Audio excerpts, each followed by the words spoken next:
Okay, so I'm going to do a local one this time. I'm going to plug it. It's my man. I've never met the lad actually, but he lives not far from me. So I live in Royton. He lives in Shaw.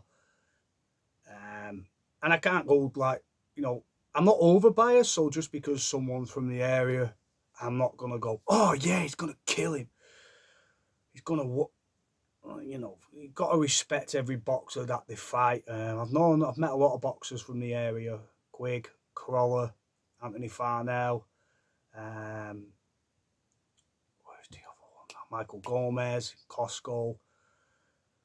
And I'm a bit nosy, so I ask them about fights, and you know they'll think, "Fucking hell, you big mouth." But yeah, and they know I'm a good lad, and you know I don't talk shit. I like to talk about fights with all boxers.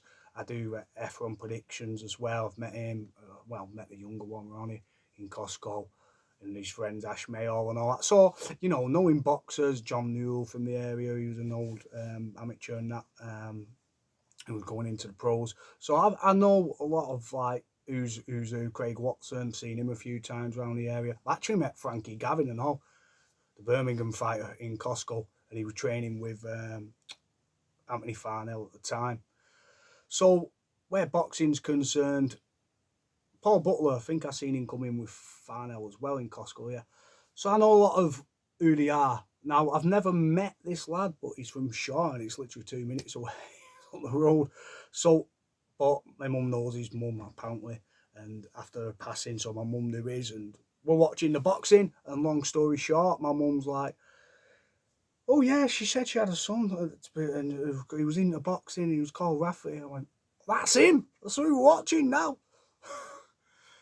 Yeah, he's like, he's nearly 30, you know, like it's crazy. He's up there. He's 28 and 0, so he's stupid record. Now I'm not a bandwagon jumper, and I'm not gonna go, you know, Jack's the man, Drew. Like, but it's great to have someone from the area representing, like, especially so close to home. It's crazy, like. I'm sure it's nuts. Like we've had fighters from Manchester, but we've never had a boxer this far up on the resume who's like doing very well. And one thing I said to me while watching it was how calm and how how he's a pressure fighter that doesn't overcommit. So he times it very well. He grinds fighters down. And I've seen the face off with Mark Chamberlin, who's also very good. He's only lost one. So, you know, you don't underestimate him. And I think Jack gets the win. It's a tough fight. It's in Altrincham, the ice rink. Gonna be a tough fight. It's the old arena in it. But I think he gets the win, Jack. But obviously, I don't. I've seen enough of him now to know that he wears fighters down. And a fighter on a loss is always good, but always dangerous. But he's poised, he seems focused, he seems like there's no bullshit, there's no calling fighters out, acting like an asshole, nothing like that. Very straight laced, very respectful to other opponents. I like flashy boxers that are cocky, but by the same token, it's always good to have a boxer who's just like, you know, a bit more humble about it and that. So I believe that Rafferty gets the win, but I've not seen enough of Mark Chamberlain to break him down, to be honest. So we don't know. It's a tough fight. If you're coming off one loss in boxing, then you're dangerous. So it's a very dangerous fight. But it's one Jack needs to do now to propel and get this out the road and then further enhance his career. And it's crazy because he's getting his last three fights have been on Sky. And I'm hoping he gets the win, obviously, because it's a local. You want that. But it's a tough fight. And the guy's fighting's only lost one. So it's pressure. I remember when Anthony Crawler fought Derry Matthews and they lost in 4 rounds, and that was more of a local fight for Crawler at the leisure centre in Oldham, the old swimming baths. So no, that was a scary fight because it's sometimes I believe it's harder in front of your fans to perform because the pressure's on. So the pressure's definitely on him, but he'll answer it. He's got the experience now. He's coming off. He's got the mojo. He's got the confidence, and I believe he stops him or Jack Rafferty with a win. And I think he'll stop him in about maybe 9, maybe before that. and he'll get the decision. But I'm not going to shit talk, just because they're from the local area. I'm not going to say, yeah, he's going to fuck him up. He's going to kill him. It's going to be a KO.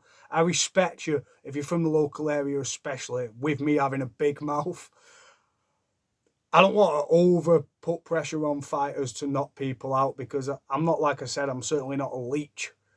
And I actually said this to Crawler back in the day. You've got a tough fight against Gavin Rees. It's just a tough fight coming off a loss to Derry. And he beat him. And we talked about the levels. And, I'm not giving pointers, but I was honest with it. I'm very honest. I remember a friend of Terry Flanagan's, Turbo Terry's, a lad who knew him from the shops and that, and he said, yeah, Turbo's fighting Derry Matthews. And I said, it's not easy. Like, Derry Matthews has been around the block. I just like to respect it, Don't go talking trash about it, because let them do that. That's their game, you know what I mean? I'm not a boxer. I'm just a fan of it.